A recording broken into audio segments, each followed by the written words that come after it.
धृतराष्ट्र, पांडु तथा विदुर, सत्यवती के चित्रांगद और विचित्रवीर्य नामक दो पुत्र हुए। शांतनु का स्वर्गवास चित्रांगद और विचित्रवीर्य के बाल्यकाल में ही हो गया था, इसलिए उनका पालन पोषण भीष्म ने किया। भीष्म ने चित्रांगद के बड़े होने पर उन्हें राजगद्दी पर बिठा दिया, लेकिन कुछ ही काल में गंधर्वों से युद्ध करते हुए चित्रांगद मारा गया। इस पर भीष्म ने उनके अनुज विचित्रवीर्य को राज्य सौंप दिया। अब भीष्म को विचित्रवीर्य के विवाह की चिंता हुई। उन्हीं दिनों काशीराज की 3 कन्याओं अंबा, अंबिका और अंबालिका का स्वयंवर होने वाला था।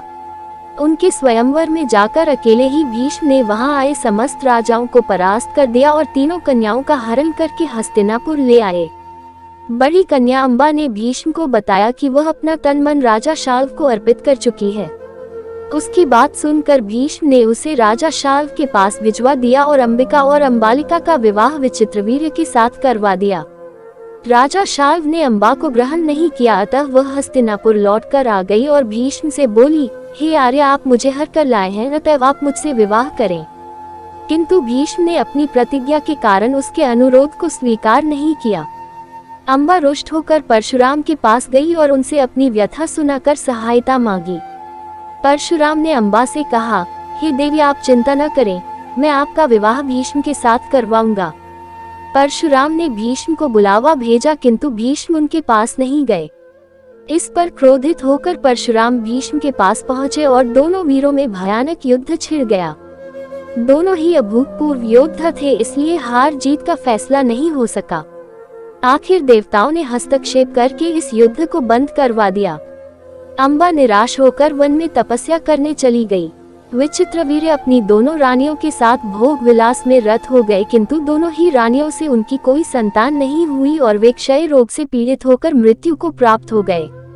अब कुल नाश होने के भय से माता सत्यवती ने एक दिन भीष्म से कहा, पुत्र, इस वंश को नष्ट होने से बचाने के लिए मेरी आज्ञा है कि तुम इन दोनों रानियों से पुत्र उत्पन्न करो। माता की बात सुनकर भीष्म ने कहा, माता, मैं अपनी प्रतिज्ञा किसी भी स्थिति में भंग नहीं कर सकता। ये सुनकर माता सत्यवती को अत्यंत दैख हुआ। अचानक उन्हें अपने पुत्र वेदव्यास का स्मरण हो आया। स्मरण करते ही वेदव्यास वहां उपस्थित हो गए। सत्यवती उन्हें देखकर बोली, हे पुत्र, तुम्हारे सभी भाई निसंतान ही स्वर्गवासी हो गए, अतः मेरे वंश को नाश होने से बचाने के लिए मैं तुम्हें आज्ञा देती हूँ कि तुम उनकी पत्नियों से संतान उत्पन्न करो।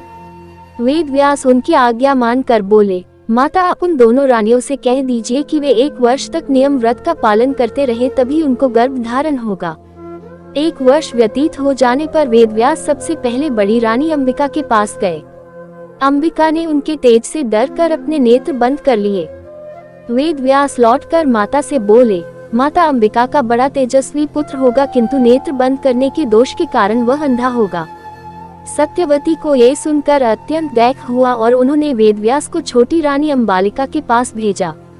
अंबालिका वेदव्यास को देखकर भय से पीली पड़ गई।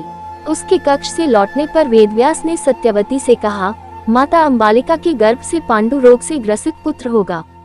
इससे माता सत्यवती को और भी दैख हुआ और उन्होंने बड़ी रानी अंबालिका को पुनः वेदव्यास के पास जाने का आदेश दिया। इस बार बड़ी रानी ने स्वयं न जाकर अपनी दासी को वेदव्यास के पास भेज दिया। दासी ने आनंद पूर्वक वेदव्यास से भोग कराया। इस बार वेदव्यास ने माता सत्यवती के पास आकर कहा, माते, इस दासी के गर्भ से वेद वेदांत में पारंगत अत्यंत नीतिवान पुत्र उत्पन्न होगा। इतना कहकर वेदव्यास तपस्या करने चले गए।